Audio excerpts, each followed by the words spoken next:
আজ অযোধ্যায় রামলালার প্রাণ প্রতিষ্ঠা, আর সেই উপলক্ষে দেশ জুড়ে বিভিন্ন প্রান্তে নানান অনুষ্ঠানের আয়োজন। আর আমরা চোখ রাখবো নদিয়ায়। কৃত্তিবাস ওঝা, তাঁর জন্মভিটেতে আজ রাম পুজোর আয়োজন। গত কয়েকদিন ধরেই এক উৎসবের আবহ চলছিল নদিয়ায় কৃত্তিবাস ওঝার জন্মভিটেতে। উৎসব নগরী রাম জন্মভূমি অযোধ্যার উৎসবের আবেশ ছড়িয়ে পড়েছে গোটা দেশে। আর আমরা এই বাংলায় নদিয়ায় কৃত্তিবাস ওঝা, বাংলা রামায়ণের রচয়িতা কৃত্তিবাস ওঝার জন্মভিটেতে আজ রাম পুজোর আয়োজন। সরাসরি প্রসেনজিৎ আমাদের প্রতিনিধি রয়েছেন। প্রসেনজিৎ, গত কয়েকদিন ধরেই কৃত্তিবাস ওঝার জন্মভিটেতে নানা রকম উৎসবের আবহের ছবি দেখেছিলাম। আজ রামলালার প্রাণ প্রতিষ্ঠার দিন সকাল থেকে কি ছবি ধরা পড়ছে প্রসেনজিৎ?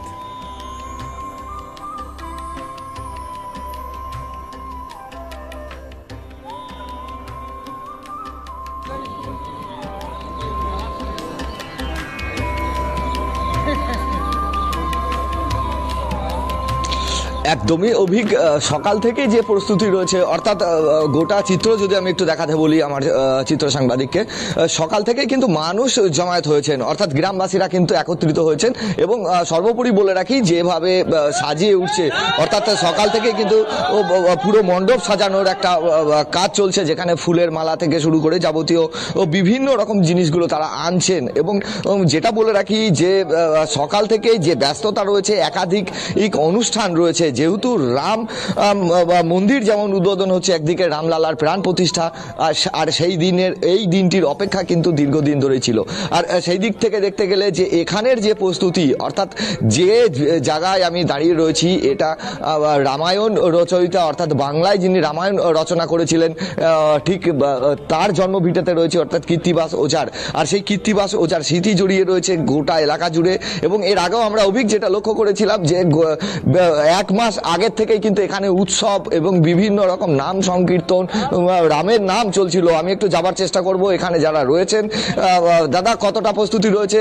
একদম খুব সকালে আপনারা পৌঁছে গেছেন, অর্থাৎ কি প্রস্তুতি রয়েছে এবং আজকের যে রামলালার প্রাণ প্রতিষ্ঠা হবে সেই দিক থেকে দাঁড়িয়ে এখানে কি কি অনুষ্ঠান সূচি রয়েছে এবং মানুষ কতটা আসছে?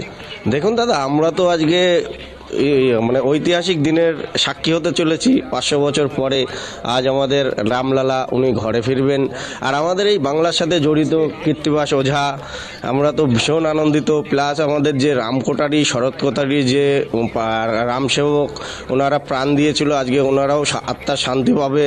আমরা প্রচণ্ড হারে আনন্দিত। আজকের প্রোগ্রাম হবে, এই যে সকালবেলা এসছি, মন্দির প্রাঙ্গণ সব ফুল দিয়ে সাজানো হবে।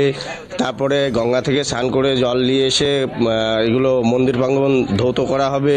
তারপরে সকাল হচ্ছে 10টায় থেকে পুজো শুরু হবে। একটা জায়েন্ট স্ক্রিন বসবে, সেখানে হচ্ছে সকলকে দেখার জন্য, লাইভটা দেখানোর জন্য জায়েন্ট স্ক্রিন বসানো হবে। তারপরে তোমার হচ্ছে গীতা পাঠ হবে, রামায়ণ পাঠ হবে। তারপরে ছোট ছোট বাচ্চাদের সাজিয়ে তারা বিভিন্ন ধরনের টেস্ট প্রোগ্রাম করবে। তারপরে আমাদের হচ্ছে দুপুর 2টোর সময় তোমার হচ্ছে বেরোবে, মানে প্রসাদ বিতরণ হবে। একদমই একাধিক অনুষ্ঠান রয়েছে অভিক। আমি আরো আরেকজনের কাছে যাবো। বলছি দাদা, কতটা প্রস্তুতি রয়েছে? সকাল থেকেই তো ফুল হাতে ঘুরছেন, কতটা আনন্দ মনে হচ্ছে? সেই সন্ধিক্ষণ, অনেক দিনের অপেক্ষা, সেই অপেক্ষার আজ অবসান, অর্থাৎ আজই সেই অনুষ্ঠানের শুরু বা আজকেই সেই অনুষ্ঠান, কতটা আনন্দিত? এ আনন্দ ভাষায় বলার কথা নয়। আমাদের যে 500 বছর প্রতীক্ষার পরে যে ফল আজকে আমরা পেয়েছি, দেখুন, কেউ ফুল নিয়ে চলে আসছে, কেউ মানে বেলপাতা, কেউ তুলসী পাতা, কেউ চন্দন, ধূপকাঠি, সব একে একে চলে আসছে। এসে দেখুন জমায়েত হয়ে গেছে। ওখানে শুরু হয়ে গেছে আমাদের প্রস্তুতি পুজোর জন্যে। হ্যাঁ, এরপরের থেকে আমাদের শোভাযাত্রা বেরোবে এবং প্রসাদ বিতরণ হবে, রামায়ণ পাঠ হবে। বিভিন্ন প্রস্তুতির মাধ্যমে আজকে এই আমরা প্রোগ্রাম অতিবাহিত করব। জমজমাট অনুষ্ঠান সারাটা দিনের রয়েছে। আমি আরো যাওয়ার চেষ্টা করব এখানে যিনি সেবায়েত রয়েছেন, অর্থাৎ সারা বছর যিনি এই মন্দিরটাতে পুজো করেন, অর্থাৎ কবি কৃত্তিবাস ওঝার যে মন্দির রয়েছে সেই জায়গায় তিনি পুজো করেন। আজকের কি প্রস্তুতি রয়েছে? কতটা আনন্দিত আপনারা? হ্যাঁ, আমরা খুব আনন্দিত। আমরা এখানে কৃত্তিবাস রামায়ণ তৈরি হয়েছে, আমরা আগের থেকেই আমরা আনন্দিত। এখানে সেবা পূজা করি। আর আজকের অনুষ্ঠানে তো আমরা অনেক, হ্যাঁ, আমি 4 বছর ধরে আছি। হ্যাঁ 4 বছর ধরে হ্যাঁ প্রতিদিনই আসি এসে সেবা কাজ আজকের করি। যে দিন এই দিন তো অন্যতম, অনেক প্রতীক্ষার পর আজকের সেই দিন। হ্যাঁ হ্যাঁ সেটা খুব আনন্দিত দিন, মানে আজকের যে দিনটা সেই দিনটা আমাদের পাওয়াটা হলো সৌভাগ্যের ব্যাপার। হ্যাঁ হ্যাঁ আমাদের ভাগ্যে ছিল তাই আমরা পেয়েছি। অর্থাৎ সাধারণ মানুষের যেটা উল্লাস উন্মেদনায় বেড়ে উঠেছে, কিন্তু অর্থাৎ সকাল থেকে রামের নাম নিয়ে কিন্তু শুরু করেছেন পুজো। তবে একটা জিনিস অভিক, যে সকাল থেকেই যে ব্যস্ততা চোখে পড়ছে, অর্থাৎ সাধারণ মানুষের কিন্তু আস্তে আস্তে ভিড় বাড়ছে, আর একাধিক রয়েছে অনুষ্ঠান এবং কর্মসূচি। যেমন জায়েন্ট স্ক্রিন বসানো হবে একদিকে যেমন যে জায়গায় বসে কীর্তিবাস ওঝা কবিতা লিখতেন, কবি কীর্তিবাস ওঝা, সেই জায়গায় কিন্তু নাম সংকীর্তন হবে। অর্থাৎ সারাটা দিন একাধিক অনুষ্ঠানের মধ্যে দিয়ে কিন্তু জমিয়ে উঠেছে কীর্তিবাস ওঝার জন্মভিটে।